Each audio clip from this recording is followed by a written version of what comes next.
to track down any associations of either of these young men or anybody they know or had contact with. And they might even get some assistance in Russia, who can say, Mr. Putin doesn't do anything for us. He doesn't absolutely have to, but he did send a note of condolence to the White House.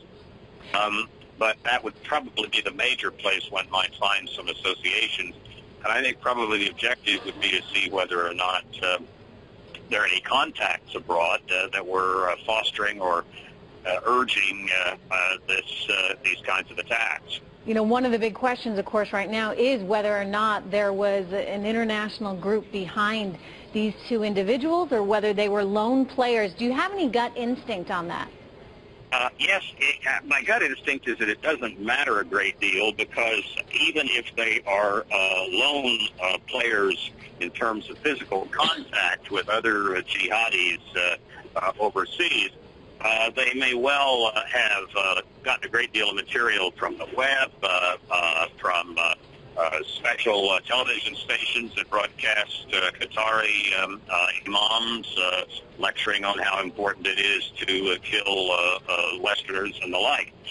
So one doesn't need in these virtual days of Facebook and so forth to be physically present with someone in order to be influenced by Major Hassan, the Army doctor who killed 13 of his fellow soldiers, and in the official government report said it was a case of workplace violence, without mentioning Islam or jihad or anything like that. But he apparently saw a lot of the influence coming into him by way of the internet and various types of virtual contacts. Ambassador Woolsey, at this point, a number of people who've been on our show have made the comment that all we know is that these are two disenfranchised individuals. Therefore, it appears to be domestic, at least at this point. At what point do the FBI and CIA come together, obviously one pursuing a domestic investigation, the other perhaps looking for various relations overseas? At what point do those two investigations converge?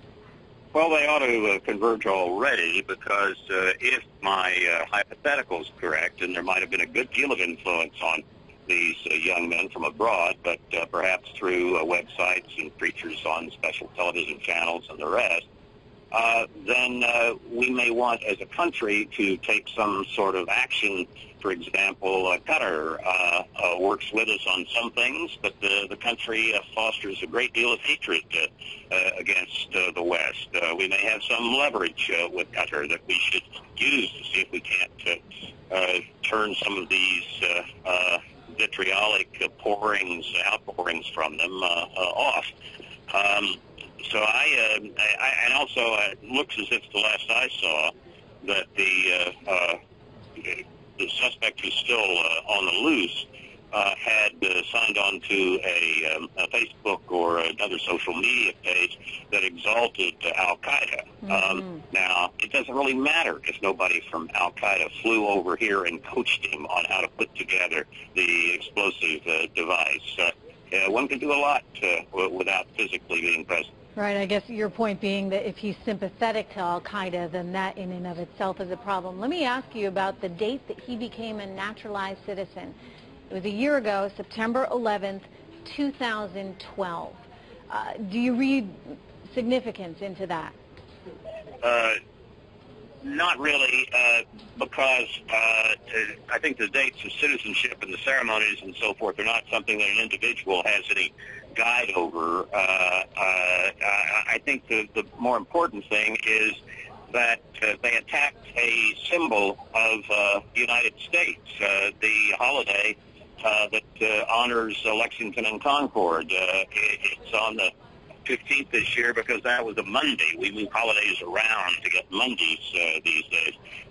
But this was clearly an attack on the American ideals as well as on individuals. It wasn't just any marathon. It was a marathon at the heart of the city that led our revolution on the day in which that revolution started.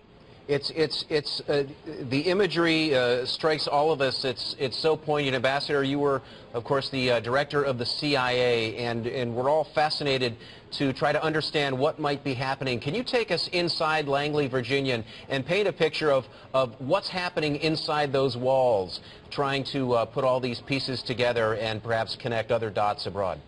Well, I've been away from there now for 18 years, so I'm not likely to be able to get inside the heads of everybody who's there now, but I do think something is very important for them to get into that they may or may not be working on, and that is the ideology.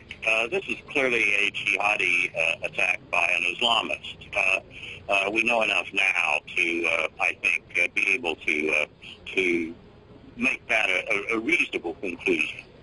And under those circumstances, we have to figure out how to fight this war against Islamist terrorism. Most of these events, some of them are just crazy individuals, but when you have to distort the Dr. Hassan case as much as the government did to say that it's just workplace violence, or you don't let the soldiers who were wounded at Fort Hood have Purple Hearts because you say it was just workplace violence. That sort of attitude on the part of our institutions is extremely encouraging to those who would attack us, and it is extremely undermining, I think, of people's morale. Well, this is the world in which we live now. How do we cope in this new environment? What can be done to try and diminish the discord between Islamic jihadists and our way of life here? Well, it is a very good question, because this is a nation of religious refugees. Those of our ancestors who weren't religious refugees usually came from terrorist prisons or they were slaves. And so we are a First Amendment country. It's first for a reason. Freedom of religion, freedom of speech are at the heart of this country.